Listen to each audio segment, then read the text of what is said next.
Hello बेटा। यहाँ पे प्रोफेसर मैक जो हैं वो हमें ग्रेविटी के बारे में बताने जा रहे हैं। प्रोफेसर मैक के पास एक क्या है, एक एप्पल है। तो वो क्या करता है, जब उसको गिराता है तो नीचे वो गिर जाता है, छोड़ता है तो नीचे गिर जाता है। गिरता क्यों है? ज़मीन उसको कशिश करती है जिसकी वजह से वो नीचे गिरता है।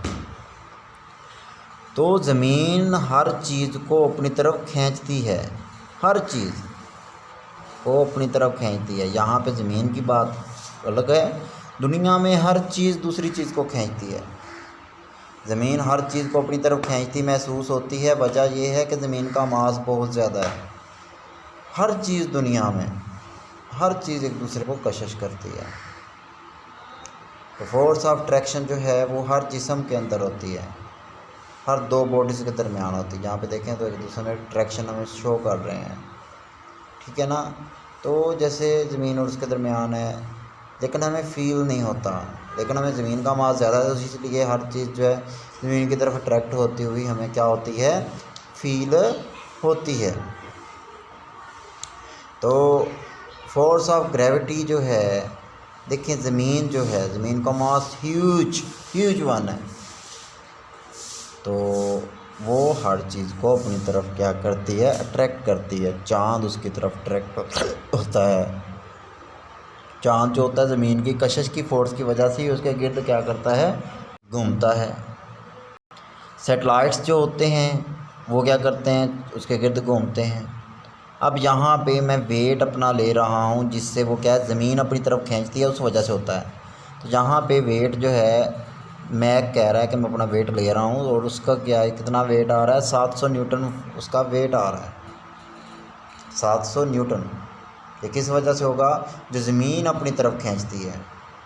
मास और वज़न में फ़र्क भी यहाँ पे हम महसूस करेंगे। किलोग्राम में अगर हम लेंगे तो वो कितना है, उसका 70 kg है। तो वो ज़मीन की कशिश की वजह से नहीं होता मास और, लेकिन वेट एक दूसरे में इंटरचेंजेबल हैं। कैसे? क्योंकि W बराबर होता है mg।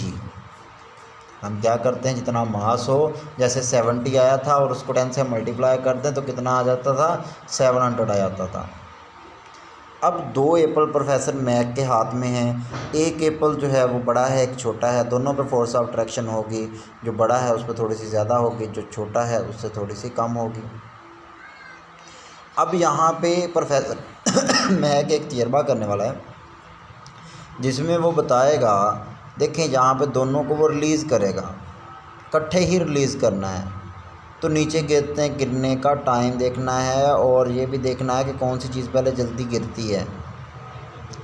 तो एक ही टाइम में वो इसको छोड़ेगा। देखें अब इन दोनों को जब वो एक ही टाइम पे छोड़ेगा तो दोनों एक ही वक्त में जो हैं वो नीचे गिरेंगे। बहुत ही इंटरेस्टिंग बात है, होना तो ऐसे चाहिए था।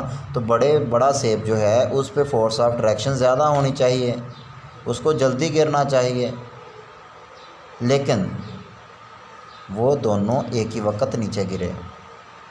उसकी वजह यह है कि ज़मीन हर चीज़ को अपनी तरफ सेम एक्सेलरेशन से खींचती है, जिसको हम ग्रेविटेशनल एक्सेलरेशन कहते हैं। उस ग्रेविटेशनल एक्सेलरेशन की वैल्यू छोटी क्लासेस 9th-10th में जो है वो कितनी है, आप कह लें कि वो 10 है, ठीक है। और जो हमारे पास फर्स्ट ईयर या आगे चले जाते हैं हम, वहाँ पे एग्जैक्ट वैल्यू जो उसकी 9.8 जो है वो यूज़ करते हैं। चाहे मास जो है वो 10 टाइम ज़्यादा है स्मॉल एप्पल की निस्बत, रेजिस्टेंस जो होगी वो भी तो 10 टाइम लगेगी, उतनी उस पर रेजिस्टेंस लग जाएगी। जितना उसने स्पीड अप होना था उतनी उस पर रेजिस्टेंस ज़्यादा लग जाएगी। लेकिन दोनों एक ही वक्त में नीचे आएंगे, यानी कि दोनों जी एक्सेलरेशन से ही नीचे आएंगे। तो जितना किसी सिस्टम का मास ज़्यादा होता है उस पर रेजिस्टेंस भी तो उतनी अमल करती है। तो दोनों जो हैं वो सेम टाइम पे ही नीचे आएंगे।